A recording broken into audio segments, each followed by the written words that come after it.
And but I realized there that the time that I was at my best was when the city was asleep. So like if I went into my studio at 10, I would have by far my best times of making art between like 10 and 6 in the morning. Like and I really felt like it was kinetic energy. Like I really felt like it was, when everything was happening, there was too much energy flying around, and it was confusing. I hear you. Yeah. So, and I kind of continued that similar practice, and then maybe 13 years ago, my wife was like, she'd been living more rurally, and we lived in a really cool spot, like Central and Santa Cruz, and you could like bike anywhere, and it was near good surf and everything. And she was like, let's get out of here. And I was like, why? And yeah. She was like, it's too crazy. And I was like, it's not crazy.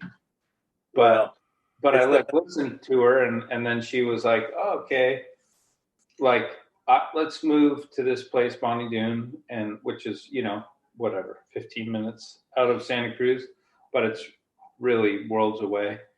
And then I'd say, oh, I'll try it for a year. And seriously, like within the first month or 2 months, I was like, oh, I don't have to do this at night because it's quiet. I can hear myself. And I don't really need, I think people need inspiration from different things. Like I've never really had that problem of like needing to find inspiration. It's like usually I have too many things going on. So yeah, I love it. I love to be, and I think more, and I also probably realize in my older age that there's a hermity side to my practice, that I just really need to be alone, and and have that time alone, and that, I think that really, like, I like to be social too, but definitely if that side, that alone side, is fed, then everything else is way better. Yeah, it's fantastic. It's true. I kind of feel the same way too. Like I used to kind of like feed off the energy, the openings, the people, the events, the monthly happenings, and then all of a sudden you realize, like, I'm kind of like more comfortable like a lone wolf in the woods. It's yeah. I think better. I exist better. My mind is clear. There's a time and a place for it. Like I was in London after graduating undergrad for about 3 years, teaching and getting my master's degree there. And then I moved back home and lived in Brooklyn for about 12 years. And I feel like that time's very important.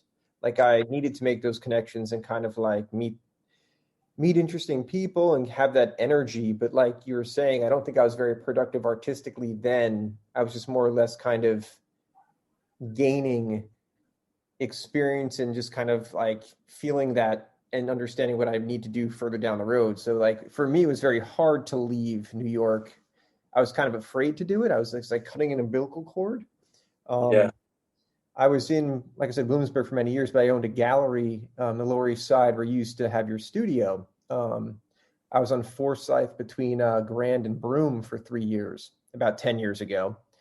And I remember letting go of that felt very difficult, but many of my friends were doing it at the same time, going up the Hudson Valley, coming down here, going to Rhode Island.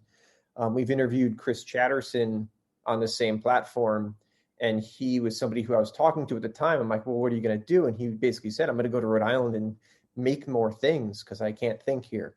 So it was kind of interesting. But I don't think everyone's that way, but I'm definitely that way. Yeah. Yeah, I can't really imagine not living like rurally or in the forest. Mm-hmm. Yeah. Are you guys having like a whiskey happening here without me? Yeah, well, you see, you can do it if you want to. I'm drinking tea, actually. I think you're drinking whiskey, right? I am. Um, No, I don't. That's not my choice of poison, but I just thought it looked like you both were. So yeah, we decided to start drinking and then call you. Yeah. that's understandable. But to backtrack a little bit, the this program is tied to the FAU exhibition to a point, but this is also on a radio show out of Brooklyn called Swell Season Radio, and they asked us to come on board to approach artists who are tied to the surf world or inspired by it, just kind of a safe space to talk about surfing when people are usually like more comfortable talking about art, or you being prodded in that direction. Sure. So, we figured you'd be a great guy to talk to because you have a great history of being in New York, being out west, creating some of like my favorite surf films of all time, but then also having a practice that wouldn't necessarily shout that you have that passion per se. I think in surfing, when I look at your paintings and I look at your ceramic work, I don't necessarily say, hey, look, that's some surf art with waves and things. But for me, as somebody who's been in that world for a long time, I can identify with it. Cool. So I don't know, Chris, if you want to speak more to that, but well, I mean, there's a lot we can kind of address, but like, I mean, after researching your work and looking at it, I felt like there are so many different facets to what you do, and I like that you can't really nail it down, and there are so many things that emanate out from this like kind of like epicenter, and whether I was kind of really taken by some of your ceramics pieces because they were so kind of like left of center. And I was interested in some of the handmade books and zines that you were doing with that collaboration with Wisla. And then, I was looking at your woodcuts and your lino cuts and this, I was trying to understand like, what is this like vocabulary that you're using to articulate your ideas when it comes out in so many different forms. And I was just hoping that you'd be able to talk about that because I know I'm a multidisciplinary artist too. And like when people ask me like, oh, you're an artist, what do you do? And I'm like, it's kind of a tough thing to answer, so I was hoping you have a minute. Yeah. And go on. So I'd like you to talk about that. Yeah.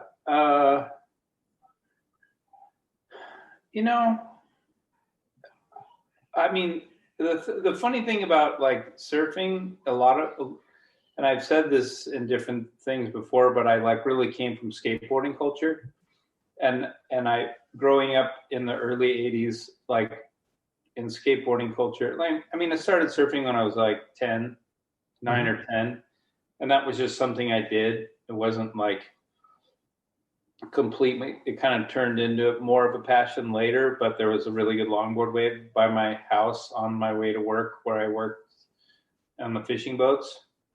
And so I would try to, then there was fucking no one out. No one's even rode a longboard then, it was amazing. But anyway, so I grew up kind of in that skateboarding world, and within that, there was it was the Reagan era. It was kind of depressed. It wasn't really like what my friends and I were doing. We were just like trying to see what like the other people in the culture were doing. And we were like, oh, they're making zines. They're painting pictures. They're drawing pictures. They're playing music. They're doing graffiti, probably less on the West Coast for my culture, and taking pictures, making movies, like, and we were just like, let's try to have fun. Like, look at those guys look like they're having fun. Let's try. So like from the beginning, we just like, it wasn't like, okay, I'm going to RISD to get my painting thing, like it was just like, let's make shit, like, Yeah. Yeah. and I wasn't good at it either. So it's like, but being, having skateboarding as a base, you really kind of like, you have an innate movement of persistence. It's like skating, you fall on your face again, you're trying the same trick, you don't make it, you fall, and then you make it, and then you fall again, and so failing is super normal. So you're like, oh, that sucked. Okay, keep going, so that to me was like the impetus of my creative movement. Just like being like, let's try to take some pictures. Let's try to draw some pictures. Let's try to make music. Oh, it sounds horrible. Like whatever, but I think that I've always just carried that through to today. And I don't really try to worry about what exactly I'm doing. I just try to apply. It's a snowball effect. It's like the further down the track you get, you find your rhythms and your lines and like your language, and then you can just apply it. And I feel like I'm hitting my best strides today, like I was just Right. in the studio, like working on stuff, and like, it's like, dang, I know how to do this, like, and I think it just keep going, so like, and I think everything I do, like informs the other things, Right. so I don't know. I don't know. I think people all the time, they want me to be like, what, are you a painter, or are you, I just generally tell people I'm like a creative janitor. To reduce it, because it's just like, I don't know, if you like it, that's cool, but I'm going to keep doing it. So like, yeah. Hopefully, I'm stoked if it's effective and people respond to it, but it's funny, like the stuff you were talking about, like I had this residency at this school in Southern California, like For the ceramics, right? for ceramics at Fullerton College, like 4 years ago. And it was supposed to be for 2 weeks. And, like, I just find doing residencies, and especially doing residencies with colleges, that they'll be like, oh, you can come here and you can do whatever you want in whatever department. But then innately it's a search for where the energy is. And so the guy that asked me, I said, so what do you do? And he's like, oh, I'm the head of the ceramics department. And I'm like, well, if you're the guy that's stoked, and he was a surfer too, he came to like one of my book signings, and he was like, hey, you want to do a residency? And I was like, yeah, maybe, and so anyway, I kind of like met some of the other people, and there wasn't tons of energy there, but for him, there was tons of energy. He was just like, yeah. And I was like, well, all the energy is with you, and I'd like to do some ceramics, so let's do ceramics. And then we started, and this is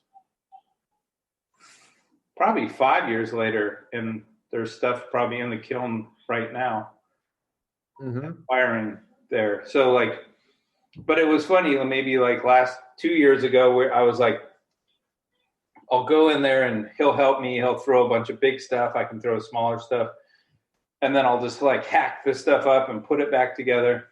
And he's like, oh, this is very Volcus. And I'm just like, what does that mean? Whatever that. Like, Good, I don't know, like, and he's like, I'm like, is that an art movement, or like, like, he's like, no, Peter Volcus, you don't know who that is? And I'm like, no, I don't know anything. And he goes back in his room and comes out and shows me the pictures. I'm all, oh, that's awesome. Like, I was still going to do the same thing anyway, but I was like, whoa, this is great. Oh, this other guy's great. Like, but yeah, I don't know. I'm just I'm